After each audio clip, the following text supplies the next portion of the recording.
So I guess from what you're saying as well, you need to recognise your achievements when you do achieve. Yeah.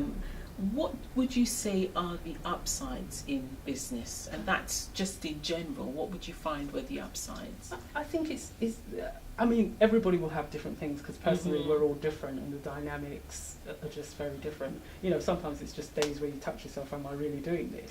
Yeah, I'm doing what I can develop something that I want in the way that I want it. You know, there's no kind of limit to what I can do. You know, it's just being powerful in your own self.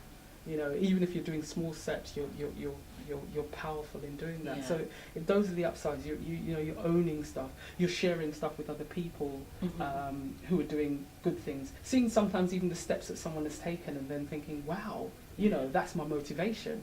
You know, so all of that is just really, and it's just good, really doing things that you love. Yeah, it is. How do you remain focused? Because I know, again, you said all the different things, juggling loads of things at once. How do you make sure that you don't drop any of the balls when you're doing that? Okay, I think it's a bit like in the coaching world, it's getting in contact with yourself and breaking stuff down as to everyone's type of focus is different. So sometimes you can be over-focused on something, and it's just balancing. It's just balancing your focus, and you will know your particular focus, and I will have my own. You know, I might focus on a piece of work for 3 hours, and then just think, well, you know what? Look at what. Sometimes I even read back what I've been doing over the weeks, just to, you know, because you're thinking, oh, I haven't done this or that or that or that, just to see your accomplishment, and it makes you want to go forward again.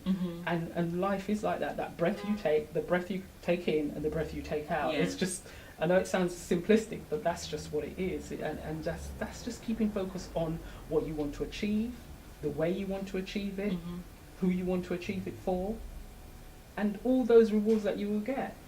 So from some of what you were saying, it sounds like, and correct me if I'm wrong, it sounds like although you are a one-man band, to speak, it sounds like sometimes you delegate some of the stuff. So you find people who you can choose to speak to, and if you can get their help and advice, then you do that. That's the best way.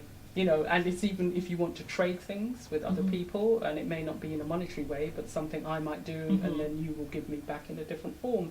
And I think that's the way to go. In fact, the way we're living, that's going to be the way to go. Because a lot of the money-focused stuff will be that we trade things in what we can do. You know, and it's a good thing. It's a feel-good thing, and it keeps you kind of sane, and you know, you cannot take on everything. You can only do so much, and it's being able to say, this is how far I can go with this. Now I need the help of somebody, or I can learn this. You don't have to know everything inside out. Yes, it's good to have a good kind of knowledge of stuff, and we're all different. Some people, you show them something, they're away with it, and you know, some people are technical, some people are not, some people like to write it, some people don't. So just do what feels right for you. Talk to other people, see how they get through it. You know, because you know, you can then have ideas that are thrown out and then choose which is right for you. Okay, that sounds fair enough. Who would you, something totally different but still connecting, who would you say is your role model? Because there's, for most of us, to be able to take the plunge and do the stuff that we really want to do, there's somebody out there that we look up to who's probably done it before, or has done, or just has a certain outlook on life, and we use them as role models. Who would you say your role model is? I don't really have no one person. And for me, the role model sometimes is just the ordinary person. You know, sometimes I hear someone on the radio and I hear they've gone through something, and it might not even be to do with business. It's just people triumphing over stuff. It's just people wanting to get up and do stuff, and have been out there and they're doing, you know. And sometimes it's not the role model as the famous people. Sometimes it's the everyday people that you don't know if you walk past them until you get into dialogue with. So I just like to hear from people what they do. I just I mean, there's people in family that, yes, I like how they roll their lives. And I just always like that interlude.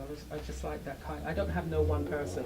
I just think that lots of people give me different motivations, ideas, you know, from celebrities and stuff. I'm not saying that I don't listen to some people, but I can't say there's one particular person. Yeah. They're just, you know, people that I connect with, really. Yeah. They may be saying the same thing as what I would be saying or what I need to know, so that could be quite vast. Yes. No, I agree. We do, sometimes there are people who have one role model, and that tends to happen when you're a teenager normally. You get one person who you really, really like. Okay. As you get older, I think you tend to start to pick things from different people. So you might like the way this person speaks and motivates somebody. You might like the way that person has gone through a particular thing that you're going through or might have to go through, and how they dealt with it.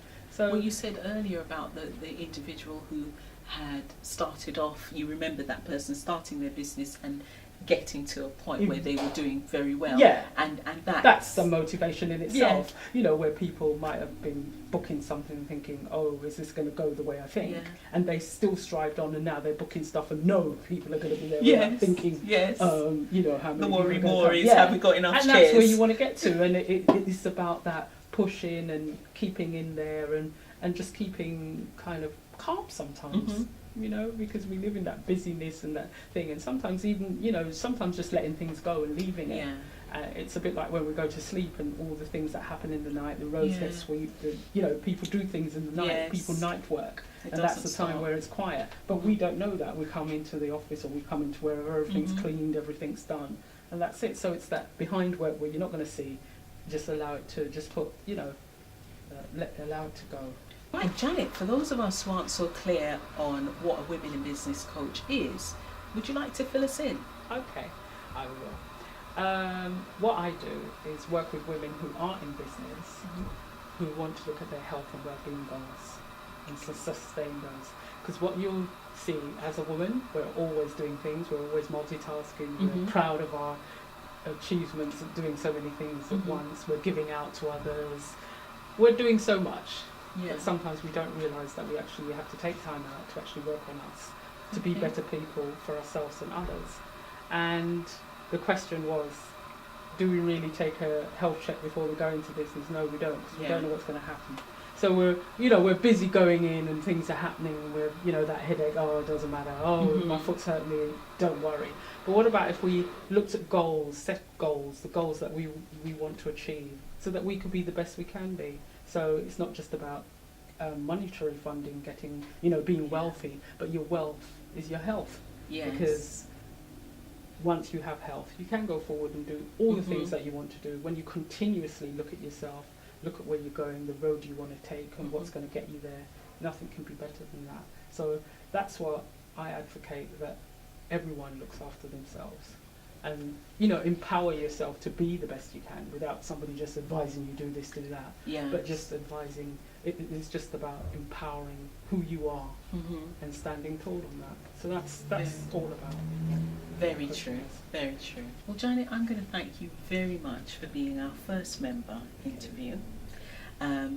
We mentioned the complimentary session that you did for me, and I'd like anyone who's viewing to know that Janet is still doing some complimentary sessions, so if you're interested, contact the website on www.towdn.com, and she will be doing, and we're going to be collaborating, and she'll be doing an event at the beginning of November called Smiling While You Work. It's all about... It's as the title says, smiling while you work, and it's looking at how we keep healthy when we go into business, especially for women. So how do we keep healthy? What's going to keep us going? How we're going to set goals to keep ourselves healthy and get the ultimate health that we want to see, both in our business, in our lives generally. And it touches on the fact that at the end of it all, good things come, isn't it? The confidence comes, etc., etc., and things will improve. Thank you for viewing, and we hope that you join us again for the next interview. Thanks very much, Janet.